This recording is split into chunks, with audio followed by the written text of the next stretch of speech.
করে দেন, ঋণগ্রস্তের ঋণ পরিশোধের তৌফিক দেন, হারাম হালাল বেঁচে চলার তৌফিক দেন আল্লাহ রব্বুল আলামিন। বেকার যারা আছে হালাল কর্মসংস্থানের ব্যবস্থা করে দেন আল্লাহ। সকলকে শারীরিক সুস্থতা, মানসিক প্রশান্তি, অর্থনৈতিক সচ্ছলতা দান করেন আল্লাহ। প্রত্যেকটা পরিবারে দ্বীনের আবহাওয়া জারি করে দেন রব্বুল আলামিন।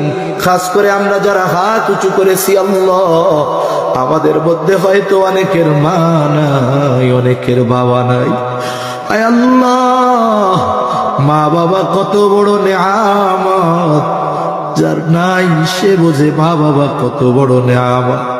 আয় আল্লাহ, দুনিয়ার অপর প্রান্তে আমেরিকার খবর মুহূর্তের ভিতরে পাওয়া যায়, দেখা যায়। 3 হাত মাটির নিচে ওই মোহাম্মতের মা বাবার কবরের খবর জানা যায় না, দেখা যায় না।